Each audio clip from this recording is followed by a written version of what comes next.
Now, first order of business is our news story of the day, which is about iRobot.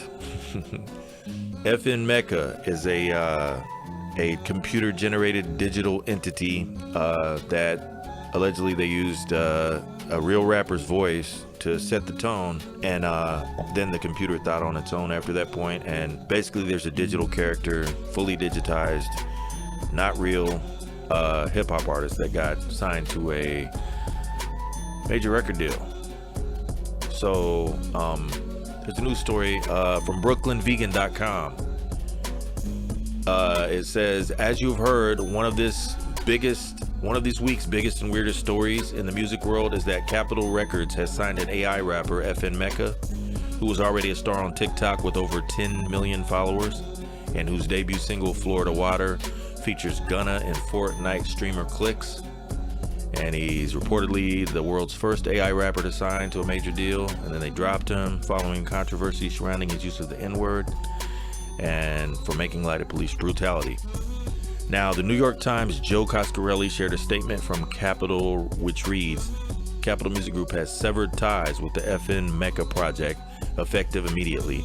We offer our deepest apologies to the black community for our insensitivity in signing this project without asking enough questions about equity and the creative process behind it. We thank those who have reached out to us with constructive feedback in the past couple of days. Your input was invaluable as we came to the decision to end our association with the project. Now, digitally generated rappers.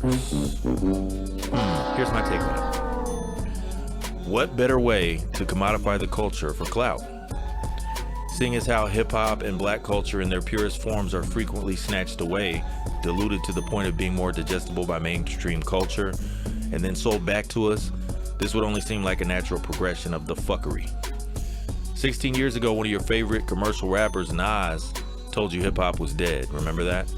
I know a few people that felt the same way the first time a rap record was pressed and released, be it Sugar Hill Gang, Rapper's Delight, or whatever you consider as the first commercial release of hip-hop.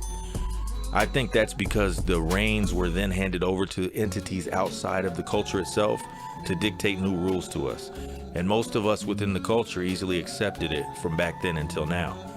Now, over the years, I have known many people that have thought, the elements of hip-hop culture were drugs, guns, cars, and money instead of art, dance, music, and poetry.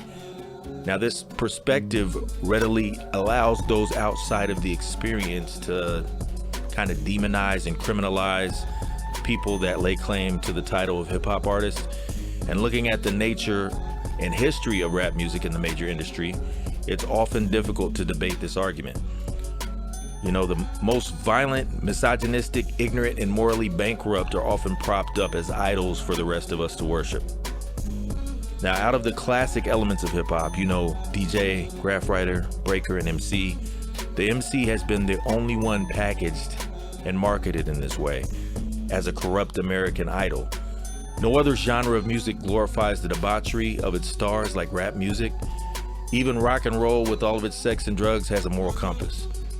If you take a closer look, a lot of the wild rockers from back in the day have gradually transformed into grumpy conservative senior citizens. Now, the Tupac hologram at Coachella Music and Arts Festival back in 2012 was one of the first instances of the packaging and marketing of a person as an emblem of the culture being taken to an almost obscene level. I like to call it digital purgatory. While the FN Meka character isn't quite the same as evoking the spirit of your favorite deceased rapper to squeeze a few more pennies out of his soul via digital tap dance, I do think it falls dangerously close to the same category. Now, how do you feel about it? Let me know in the comments section of the YouTube video. While you're there, be sure to tap that bell icon and subscribe to my channel.